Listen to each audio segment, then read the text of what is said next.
that would be drafted by the Democrats concerning health care and the ACA. That is a big step, because otherwise there's no way for the minority to get a bill onto the floor of the U.S. Senate. It has to be through the office of the majority leader. So that was a major step to get the majority leader to agree to make that commitment tonight on the Senate floor. So the sum is we are closer to the possibility of work on the ACA tax credits for the people of this country than we were yesterday and than we were a week ago, 2 weeks ago, or a month ago. So this agreement tonight is a win for the American people. And it's a win for those people that are so insistent, that I'm hearing from all the time, protect our health care. Our judgment is the best way to do that is to get a bill on the floor. Is there a guarantee it will pass? No. Is it a guarantee it will pass in the House? There is actually some very strong interest in the House, a possibility of a bipartisan bill and to get a discharge petition, and then perhaps we're on the way. And we have that expression from Republican senators who are interested in working on a bill that will deal with the ACA issue and perhaps additional health care issues at the same time. So what happened tonight is not the closing of a chapter, it's the opening of an opportunity. What the chapter it does close is the damaging shutdown that is only getting worse, that is only going to impact more and more people, and it's an opportunity for us to move forward on behalf of all the people of this country on the issue of health care, but also on making the federal government function. Thank you.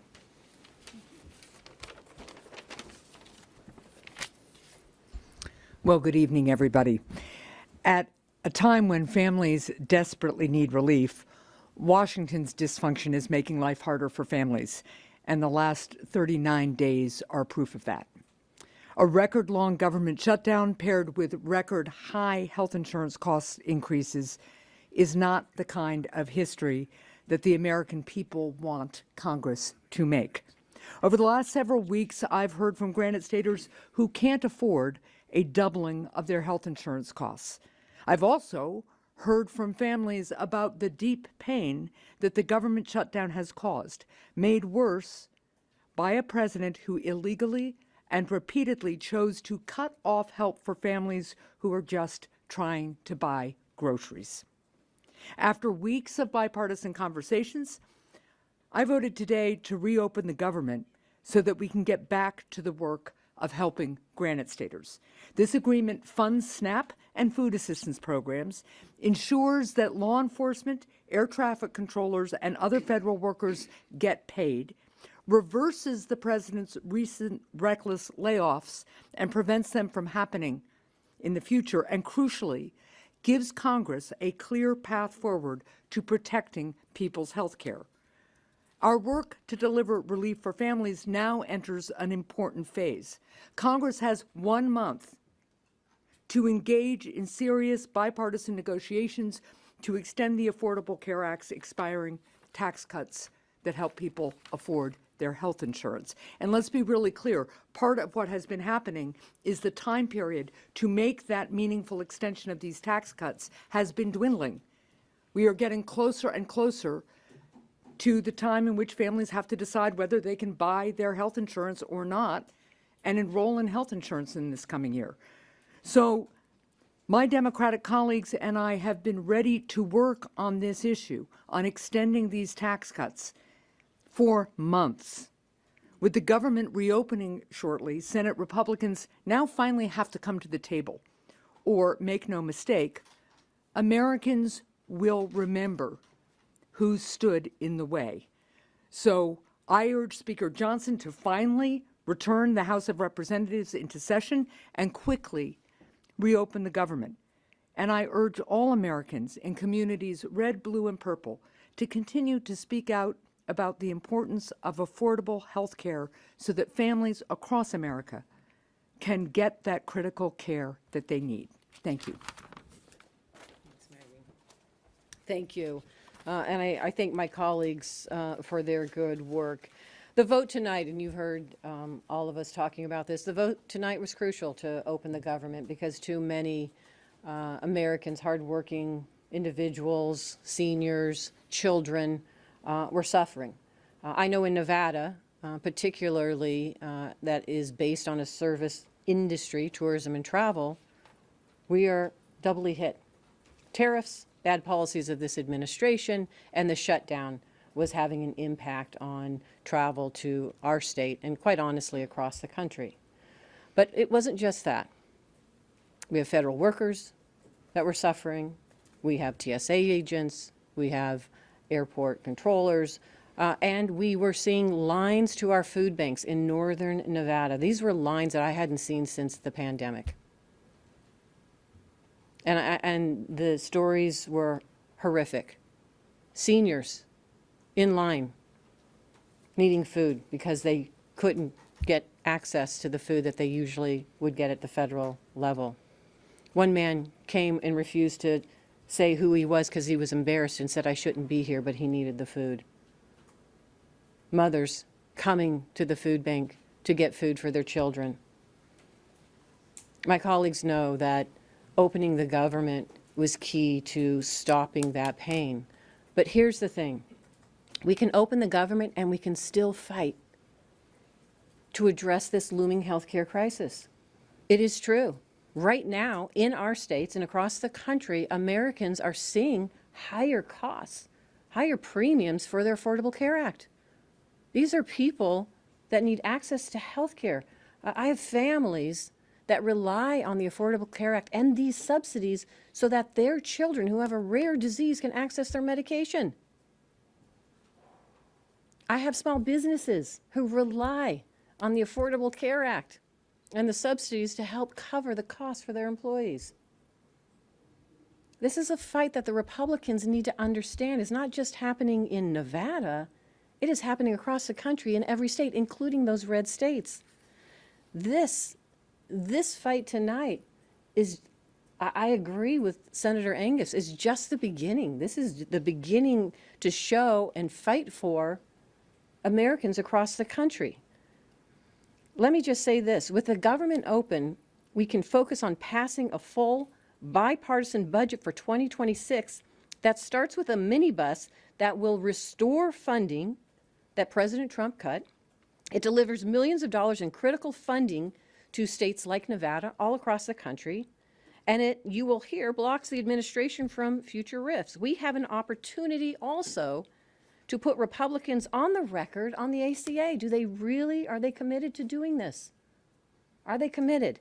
Leader Thune said he would come to the table on a health care once the government was open, and now he must follow through. If Republicans want to join us in lowering costs for working families, they have the perfect opportunity to show the American public.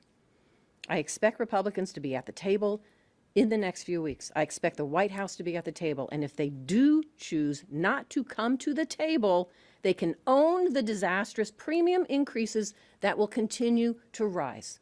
They will own the fact that Americans across this country are going to lose access to health care.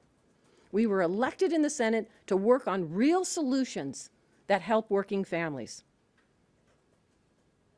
It's our responsibility to work not only here amongst ourselves, but across the aisle to solve these problems for the Americans, make their lives a little bit easier. And that's what we have done tonight.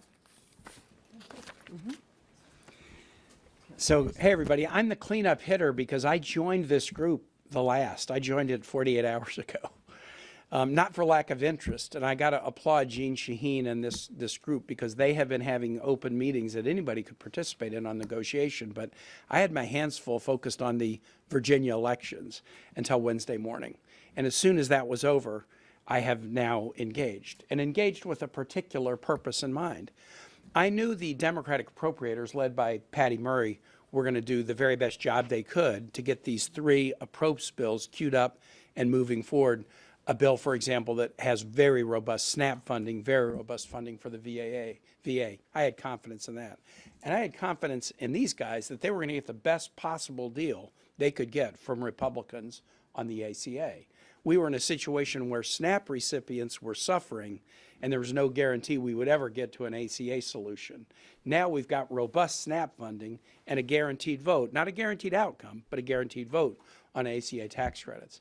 But I engaged on the issue that I've been talking about for a month on the floor to Senator Thune, Katie Britt, Lindsey Graham, James Lankford, anybody who had listened to me on the Republican side.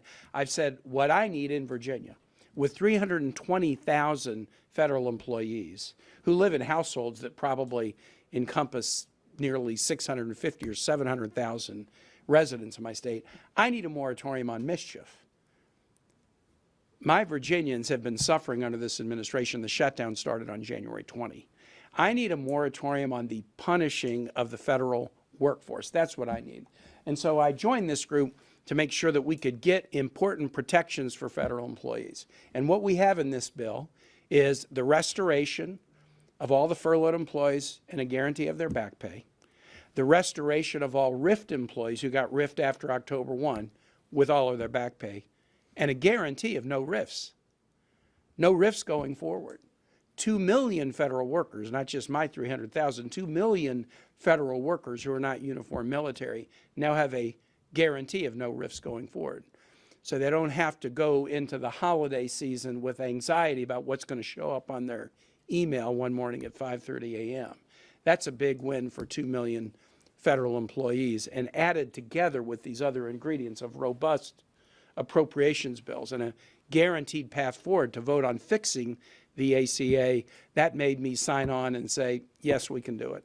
I had a number of Republicans on the floor tonight said, we were amazed that you got that no RIF guarantee in there. And I'm glad that we did, and we all worked so hard on it together, and I have huge respect for my colleagues who made this happen. Thanks. Senator, you say you're fighting on the Affordable Care Act, but what do you say to your colleagues who say this isn't a fight, this is a capitulation? You're putting together, you're agreeing to a vote on a bill that it almost certainly will not become law, and you're allowing that to happen. Well, first of all, there was, as long as the government shut down, the clear statement from Senator Thune and the Republican majority, and they control the Senate, the House, the White House, was we will not talk about health care with you. So there was no vote that we were going to get on the Affordable Care Act, premium tax credits. We have a guaranteed vote by a guaranteed date on a bill that we will write. Not that the Republicans will write, although I do think it's important for us to engage with them, because we need a bipartisan bill that we know is going to get enacted to provide the relief that Americans need. And I think there's a commitment on the part of many of our colleagues to do that. But there's no guarantee this will become law. There was never a guarantee that it would become law.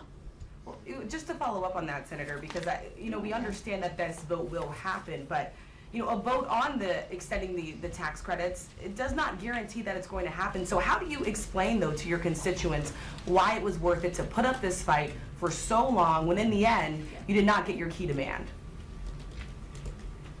Because it wasn't working. How long would it take to not get a response to say it isn't working? In other words, it's been 6 weeks. There's been the Republicans made it clear they weren't going to discuss the health care issue, the Affordable Care Act tax credits, until the shutdown was over. We tried to keep working that for 6 weeks. It didn't happen. The vote that we have, there's not a guarantee for sure. It's more of a guarantee. Here's the way I would put it. As I assessed it, there was zero chance of dealing with the ACA issue as long as the shutdown continued. Now, I don't know, 50-50, but there's a lot better chance now than there was this morning, because nothing was happening, and there was no evidence that another week or another 2 weeks or Thanksgiving or Christmas was suddenly the Republicans were to come to us and say, oh, we want to now talk about the ACA. If they weren't going to do it by now, what's going to change in the next 2 weeks that's going to make them do it? And that was really the assessment. Again, I would say, right, as of this morning, there was a zero chance of having a work on the ACA. Now, there's a measurable chance. Will it be everything that everybody wanted? No, because we need 60 votes.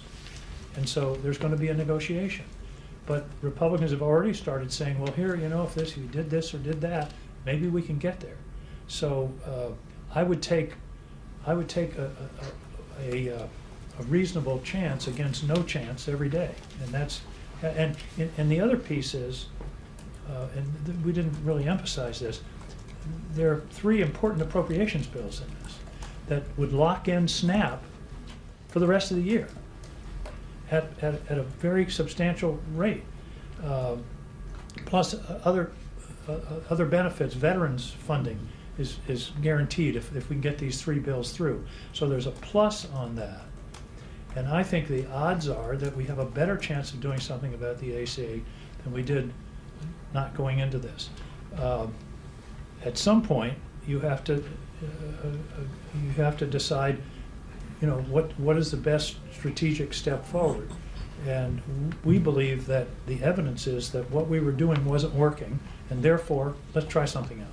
And the real question is, why would a president of the United States pit hungry children against sick children? And that is what President Trump has done. I mean, this is outrageous.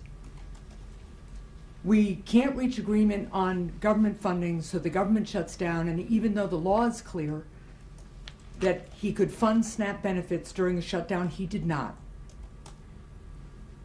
And then he also said, and by the way, I don't really care if people's health insurance premiums get so high they can't afford their care. That's on Donald Trump. My vote today was to do 2 things, both equally morally important and imperative. One is to make sure that the government is functioning so that our kids eat, so that our elderly citizens eat, so that our air traffic controllers can get some sleep and earn money, get paid while they are working, so that our veterans are protected, and continue the fight to a realistic platform to get the premium tax cuts done. And if that is not successful, then shame on the Republican Party and shame on Donald Trump. But the American people will see who stands with them on health care and who does not. And that will be the platform of the next stage of the fight. I hope we can find bipartisan agreement on an extension of those premium tax credits. In New Hampshire, a couple of who are 60 years old or so, earning $85,000 a year, are seeing like a $15,000 increase in their insurance premiums. This has to get fixed. And we have about a month to do it before the harm gets to be irreparable. And again, if the Republicans can't come to the table and do something reasonable on this and make sure that people can afford their health care and that the whole private commercial market also doesn't see skyrocketing increases, then shame on them. Senator, what do you say to the millions of Americans who are already in the Obamacare exchanges, seeing premiums skyrocketed, who were hoping because of what you all said that they would get answers on what their premiums would be now, but have to wait weeks longer since you've decided to open the government without immediate action on the subsidies? Well, as Senator Hassan said so well, the Republicans weren't providing any commitment or even a willingness to vote or a willingness to discuss extending the premium tax credits. We have the opportunity to do that now, and we will hold their feet to the fire. And just quick, most of us up here in the group of 8 that voted for this tonight have voted repeatedly with the Democratic strategy of we're not opening and we want you to take action on the ACA tax credit. But after 40 days, it wasn't going to work. So here we are in a situation, and this was the reality. SNAP recipients suffering, nothing happening on ACA. The vote tonight will be full, and not just last year's, but full and robust SNAP funding for SNAP recipients and a path on the ACA. So from suffering and no path, we've now got robust benefits and a path. And that's what we tell our constituents. Senator, if I could just ask, there's already calls now from Democrats in the House that are saying Leader Schumer should step aside, he should be replaced. You know, the 8 of you today voting with Republicans to advance this plan to reopen the government, does that just further the divides within the Democratic Party right now? No. When I talk to my constituents in New Hampshire, you know what they say to me? They say, why can't you all just work together to address the problems that are facing this country? We put the Senate back on a path to start doing that today, and we're going to continue to work that way. All right, one last question. If Yeah. the president doesn't agree and Republicans block the extension of AC subsidies, would you guys be willing to vote again against government funding in January when this funding runs out? That's certainly an option that I think everybody will consider.